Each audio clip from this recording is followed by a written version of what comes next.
মৃত্যুর কিছুদিন আগে কি প্রায় 2-3 মাস আগে এক ছবির শুটিং করতেছিলাম 3 নাম্বার ফ্লোরে।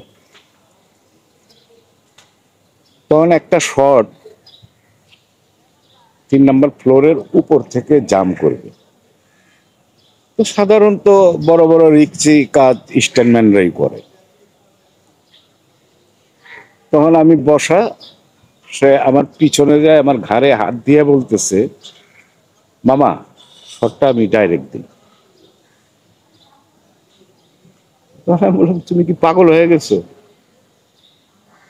তুমি এখন এত বড় একটা সুপারস্টার, কত ছবি তোমার হাতে, তোমার কত প্রযোজক তোমার উপরে ইনভেস্ট করছে, আল্লাহ না করে তোমার একটা অ্যাক্সিডেন্ট হয়ে গেলে, মামা কিচ্ছু হবে না, আপনাদের দোয়া আছে না, দেই মামা। আমি বললাম, আমি তোমার অর্ডার দিতে পারবো না, এখানে ফাইট ডিরেক্টর আমার ওস্তাদ মসলেম ভাই আছে, তাতে পারমিশন নাও, যদি দেয় নিচের যে সাপোর্টিং গুলো ওইগুলো আমরা ঠিক করে দিব, তাহলে তুমি কোনো ব্যথা বা কোনো রিক্সি পরিস্থিতিতে না পড়ো। তখন বললো মুসলিম ভাইও রাজি হলো না, না জোর করে দিবেই ঠিকই, কিন্তু ওই উপর থেকে সে জাম দিয়ে দিল। এরকম মুডি ছিল। এর মধ্যে শুটিং আমি 11টা পর্যন্ত শুটিং করে শুটিং পেকআপ হয়েছে। পেকআপ হওয়ার পর মামা আপনি যায়েন না, কথা আছে। 3 নাম্বার মেকআপ রুমের বারান্দায় আমি দাঁড়ায় রয়েছি, সব ফ্রেশ ট্রেশ হয়ে মামা গাড়িতে উঠি। দেখ রে, 11টা বাজে, বাসায় যাব, ফ্রেশ হব, গাড়ি তুইটা কই নিবি? আরে একটু গেটের বাইরে যাব, উঠেন তো মামা। তো গাড়িতে উঠছি। সে তখন একটা গাড়ি কিনছিল বাংলাদেশে, তখন সম্ভবত একটা গাড়ি চোখে পড়তো, ওই গেট গুলা খুললে প্লেনের মতো হয়ে যায়। লাল না, অ্যাশ কালারের সম্ভব, মানে অ্যাশ বা আকাশি কালারের। যাই হোক,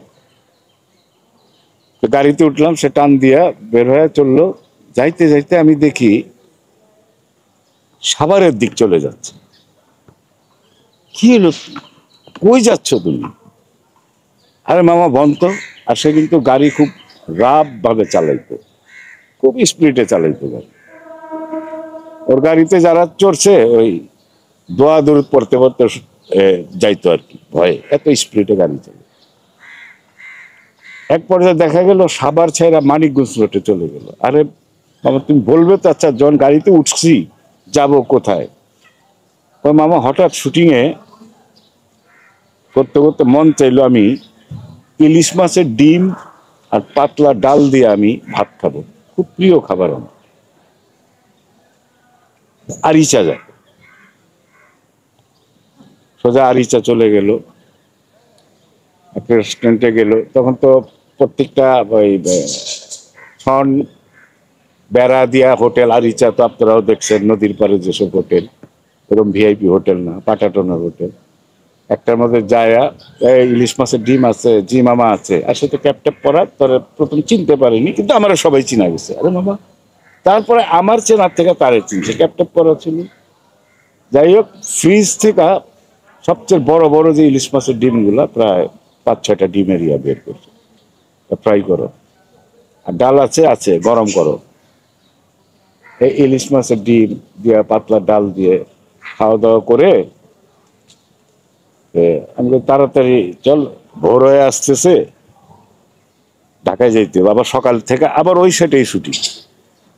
তুই তো সুপার স্টার, তুই 1 ঘন্টা দেরি করে আইলে তোরে কেউ কিছু বলবে না, কিন্তু আমাদের তো বকা দিবে ডিরেক্টর, এত দেরি হলো কেন। পরে বিল দিতে গেয়া বলে, আমি যেটা খাইতে চাইছিলাম ওইটা খাইছি, আমার মনটা ভরে গেছে, খুব ভালো পাক করছেন, কয়টা ওই সময় মনে করেন 10,000 টাকা। বিল কয় টাকা হয়েছে ওইটার ব্যাপার না, হাইস্ট কত বিল হয়তো হয়তো 2,000 টাকার মতো হয়েছে।